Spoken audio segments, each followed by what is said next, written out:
వాళ్ళు చేసింది తప్పు, దాన్ని బంగాళాఖాతంలో విసరడం పెద్ద విషయం కాదు.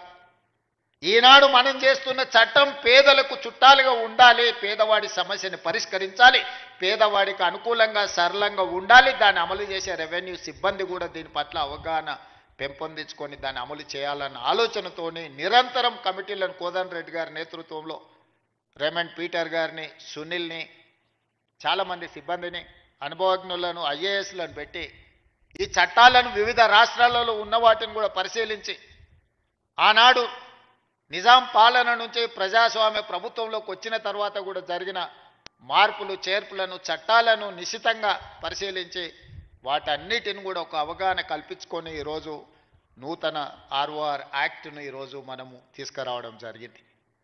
ఈరోజు భూభారతి ఈ సమస్యలకు శాశ్వత పరిష్కారాన్ని చూపించాలన్న ఆలోచనతోటే ఈరోజు డాక్టర్ బాబాసాహెబ్ అంబేద్కర్ జయంతి సందర్భంగా మనం ప్రారంభించుకుంటున్నాం. దీనికి సంబంధించి వివిధ సందర్భాలలో ప్రజలను సంప్రదించి ప్రజాభిప్రాయాన్ని సేకరించి ప్రజల నుంచి వచ్చిన సమాచారాన్ని క్రోడీకరించి ఈరోజు చట్టాలను తయారు చేసి ఈ చట్టాలు ప్రజలకి శాశ్వత పరిష్కారాన్ని చూపించాలన్న ఆలోచనతో మా ప్రభుత్వం ఈరోజు ప్రజలకు అంకితం చేస్తుంది. ఈరోజు 4 మండలాలలో పైలట్ ప్రాజెక్టుగా గ్రామాన రెవెన్యూ సిబ్బంది వెళ్ళి అక్కడ అధికారులు ప్రజలను కలిసి వాళ్ళ నుంచి విజ్ఞప్తులు తీసుకొని వాటిని పరిష్కరించే విధంగా ఈరోజు కలెక్టర్లకు ఆదేశాలు ఇవ్వడం జరిగింది. మొదటి విడతగా పైలట్ ప్రాజెక్ట్ కింద 4 మండలాలతో కార్యక్రమాన్ని చేపట్టి తద్వారా మనకు వచ్చిన ఫీడ్బ్యాక్ను తీసుకొని ప్రతి జిల్లాలో కలెక్టర్ ఒక్కొక్క మండలాన్ని మళ్ళీ ఆ తర్వాత తీసుకొని ఆ మండలాలలో కూడా ఈ కార్యక్రమాలను చేపట్టి ప్రజల నుంచి సమాచారం తీసుకున్న తర్వాత అన్ని మండలాలల్లో ఈరోజు కలెక్టర్లకు స్పష్టంగా ఆదేశాలు ఇచ్చిన ప్రతి మండలంలో రెవెన్యూ అవగాహన సదస్సులు పెట్టడమే కాకుండా ప్రతి గ్రామంలో రెవెన్యూ సదస్సులను నిర్వహించి రైతుల నుంచి సమస్యలను తెలుసుకొని విజ్ఞప్తులను తీసుకొని వాటిని శాశ్వతంగా పరిష్కరించి వివాదం లేని తెలంగాణగా వివాదరహిత భూ విధానాన్ని తెలంగాణలో తీసుకురావాలన్న ఆలోచనతోని మా ప్రభుత్వం ఒక సంకల్పంతో ముందుకు వెళ్తుంది. ఇంత గొప్ప లక్ష్యాన్ని చేరాలి అనంటే చట్టాలు చేసిన మా ప్రజాప్రతినిధుల వల్లనే సాధ్యం కాదు. దీన్ని ప్రజలకు చేరవేసే ప్రతినిధులు మీరు. అందుకే మిమ్మల్ని అందరినీ ఈరోజు ఇక్కడికి రప్పించినాం. మా మిత్రులు శ్రీనివాసరెడ్డి గారు అన్నారు, ఖమ్మంలో పాలేరులో 1,00,000 మందితో బహిరంగ సభ పెట్టి భూభారతి చట్టాన్ని మనము ప్రజలకు అంకితం చేద్దామని నేను వారికి సూచన చేసిన. సీనన్న 1,00,000 కాదు, నువ్వు బట్టి గారు, తుమ్మల గారు అనుకుంటే 5-6 లక్షల మందితోనైనా ఖమ్మంలో సమావేశాన్ని ఏర్పాటు చేస్తారు. కానీ ఈ భూభారతిని అమలు చేసేది ఆ రైతులు, ఆ పేదవాళ్ళు కాదు. భూభారతిని అమలు చేసేది రెవెన్యూ సిబ్బంది. ఆ రెవెన్యూ సిబ్బందిని సమావేశానికి పిలువు. మన ప్రభుత్వ ప్రతినిధులు వాళ్ళే. ఇవాళ మా ప్రభుత్వానికి మంచి పేరు రావాలన్నా ఈ ప్రభుత్వం తెచ్చిన చట్టం పక్కాగా అమలు జరగాలి అంటే అది మీ ద్వారానే సాధ్యమవుతుంది. అందుకే మిమ్మల్ని ముఖ్య అతిథులుగా మీరందరూ మాతో పాటు అతిథులు. ఈ సమావేశంలో మీరు ప్రేక్షకులు కాదు, మీరు కూడా అతిథులే. ఈ చట్టాన్ని ప్రజల దగ్గరికి తీసుకెళ్లే బాధ్యత మీ భుజస్కంధాల మీద ఉంది. మా ప్రభుత్వం రెవెన్యూ సిబ్బందిని సంపూర్ణంగా విశ్వసిస్తుంది. మిమ్మల్ని దొంగలుగానో, దోపిడీదారులుగానో, అవినీతి పరులుగానో మేము చిత్రీకరించదలుచుకోలేదు.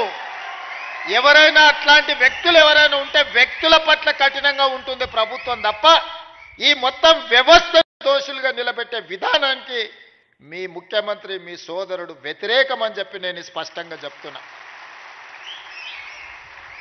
ఎంతో మంది శంకర్ లాంటి ఐఏఎస్ ఆఫీసర్, మాధవరావు లాంటి ఐఏఎస్ ఆఫీసర్ ఎంతో మంది తమ జీవితాలను సర్వం దారబోసి చట్టాలను తయారు చేసి ప్రజలకు అంకితం ఇచ్చారు.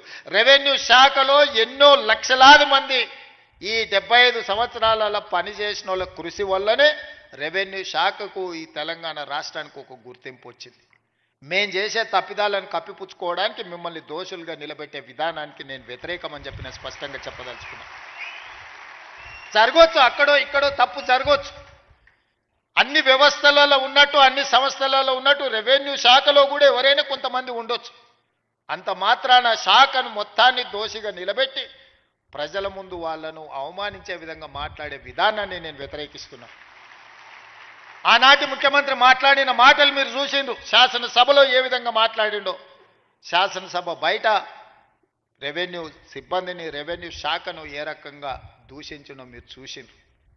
వాళ్ళు లేకుంటేనే వ్యవస్థ నడిచిందా? వాళ్ళు లేకుంటేనే ఎన్నికలు జరిగినాయా? వాళ్ళు లేకుంటేనే తెలంగాణ ఉద్యమం జరిగిందా? వాళ్ళు లేకుంటేనే తెలంగాణ రాష్ట్రాన్ని సాధించుకున్నామా? అన్ని సందర్భాలలో వాళ్ళు కావాలి, కానీ వాళ్ళు మాత్రం దోషులుగా సమాజం ముందు నిలబడాలా? ఇది ఎక్కడి విధానం? అందుకే ఈ విధానాన్ని, ఇలాంటి ఆలోచనలని, ఇలాంటి ఆలోచన చేసే వాళ్ళను సమాజానికి దూరంగా పెట్టాల్సిన బాధ్యత మన అందరి మీద ఉన్నది. ఈరోజు మంచి జరిగితే నాది, మేం చేసే దోపిడీ ప్రజలకు కనిపిస్తే అది రెవెన్యూ సిబ్బందిదని చెప్పే విధానానికి నేను వ్యతిరేకం. అందుకే ఈరోజు మిత్రులారా మిమ్మల్ని అందరినీ ఇక్కడికి పిలిచిన, నేను మీకు అందరికీ విజ్ఞప్తి చేస్తున్నా, మా కలెక్టర్లకు ఆదేశాలు ఇస్తున్నా. మీ ఆత్మగౌరవమే మా ఆత్మగౌరవం. మేము వేరు, మీరు వేరు కాదు. మనందరం కలిస్తేనే రాష్ట్ర ప్రభుత్వం. మేము చట్టాలు చేస్తాం, ఆ చట్టాలను మీరు అమలు చేస్తారు.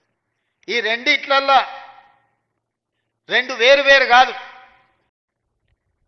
ఒక మనిషికి రెండు కళ్ళు ఎంత ముఖ్యమో, తెలంగాణలో ఉన్న 69 లక్షల రైతులకు రాష్ట్ర ప్రభుత్వము, రెవెన్యూ సిబ్బంది రెండు కళ్ళ లాంటి వాళ్ళు. ఈ రెండు కళ్ళు సరిగ్గా ఉన్నప్పుడే సమాజాన్ని మనం చూడగలుగుతాం, ఈ సమాజానికి మేలు చేయగలుగుతాం. అందుకే గ్రామాన వెళ్ళండి. ఏదైతే మన ప్రతిష్టకు భంగం కలిగిందో, మనల్ని అనుమానించే విధంగా, మనల్ని సమాజంలో దోషులుగా నిలబెట్టే ఆలోచన విధానాన్ని ఈరోజు ప్రక్షాళన చేయాలి, కడగాల్సిన అవసరం ఉన్నది. ఆ ప్రజల దగ్గరికి వెళ్ళి ప్రజా దర్బార్లు నిర్వహించి రెవెన్యూ సదస్సుల ద్వారా ప్రజల సమస్యలు తెలుసుకొని ఎవరి భూమి వాళ్లకు పక్కాగా లెక్క ప్రకారం లెక్క రాద్దాం. ఈరోజు కొత్త విధానాన్ని తీసుకొచ్చినాం. ఆధార్ కార్డు ప్రతి ఒక్కరికి గుర్తింపుగా ఈరోజు ఆధార్ కార్డు తీసుకొచ్చినాం.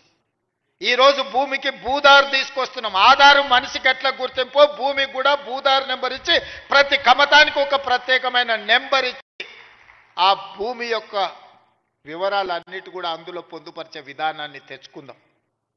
ఇంత సాంకేతిక విప్లవం ఉన్నప్పుడు అదో పెద్ద సమస్యనా? ప్రతి భూమిని మెజర్మెంట్ చేసి సరిహద్దులు నిర్ణయించి ఇండ్ల ప్లాట్లకు చేస్తలేమా? ఇండ్ల ప్లాట్లకు సరిహద్దులు నిర్ణయించినప్పుడు భూమి కొలతలతో పక్కాగా రిజిస్ట్రేషన్ చేసుకోగలిగినప్పుడు వ్యవసాయ భూమిని కూడా పక్కాగా కొలిసి దానికి సరిహద్దులు నిర్ణయించడం పెద్ద సమస్యనా? మన రెవెన్యూ సిబ్బంది చేయలేరా ఈ పని? దీన్ని మనకు అసాధ్యమా? తెలంగాణ రాష్ట్రం సాధించిన రెవెన్యూ సిబ్బందికి భూమి హద్దులు నిర్ణయించేది, తెలంగాణ రాష్ట్ర హద్దులే నిర్ణయించగలిగిన రెవెన్యూ శాఖ సిబ్బంది భూమి యొక్క హద్దుల్ని నిర్ణయించడంలో పెద్ద సమస్య ఏముంటుందని నేను అడుగుతున్నా. అందుకే రాబోయే రోజుల్లో ప్రతి భూమిని పక్కాగా కొలతలేసి హద్దులు నిర్ణయించి దానికి సంబంధించిన రిజిస్ట్రేషన్ డాక్యుమెంట్ చేసి భవిష్యత్తులో ఎలాంటి సమస్యలకు తావు లేకుండా, ఎలాంటి వివాదాలకు చోటు లేకుండా మన చట్టాన్ని బలోపేతం చేసుకుందాం. కొంతమంది వ్యక్తులు దురుద్దేశంతో ఈ రెవెన్యూ శాఖ మీద సృష్టించిన అపోహలను తొలగించుకునే బాధ్యత మన అందరి మీద ఉన్నది. మీలో ఒకటిగా నేను మాటిస్తున్నా, మనం ఏ తప్పు చేయొద్దు, చట్టాలను పకడ్బందీగా అమలు చేద్దాం. చట్టాలు చేయడమే కాదు, అమలు చేసే విధానంలోనే అసలు ఫలితాలు ఉన్నాయి. తప్పకుండా నాకు సంపూర్ణమైన విశ్వాసం కలిగింది. ఇక్కడున్న సిబ్బందే కాదు, దాదాపుగా రైతు వేదికలలో కొన్ని వేలాది లక్షలాది మంది రైతులు చూస్తున్నారు గ్రామాలల్లో. మళ్ళీ మనం ఏ గ్రామానికి వెళ్ళినా మనకు వాళ్ళు ఇంత భోజనం పెట్టి ఆ ఊరిలో ఉండే సమస్య చెప్పుకునే విధంగా మనల్ని రెవెన్యూ సిబ్బందిని, రైతు బాంధవులు వచ్చిండ్రు మా సమస్యను పరిష్కరిస్తానని మనల్ని గౌరవించే విధంగా ఈరోజు మనం చర్యలు చేపట్టాలని, ఇంత ఆలస్యమైన, ఇంత ఎదురు చూసి ఈ చట్టాన్ని ఈరోజు మీరు తీసుకెళ్తున్నారు. ఈ సందేశాన్ని గ్రామాలకు తీసుకెళ్ళండి. నేను కలెక్టర్లకు కూడా స్పష్టమైన ఆదేశాలు ఇస్తున్నా. ప్రతి మండలంలో మీరు పర్యటించవలసిందే. రెవెన్యూ సిబ్బందిని వాళ్ళ సహకారాన్ని తీసుకోవాల్సిందే. వాళ్ళందరూ కూడా గ్రామీణ స్థాయిలో, క్షేత్ర స్థాయిలో అనుభవం ఉన్నవాళ్ళు, అవగాహన ఉన్నవాళ్ళు, వాళ్ళందరితో కూడా సహకారం తీసుకొని ఈ చట్టాన్ని అమలు చేయవలసిందిగా కోరుకుంటూ మీ అందరి దగ్గర సెలవు తీసుకుంటున్న ధన్యవాదాలు మిత్రులారా.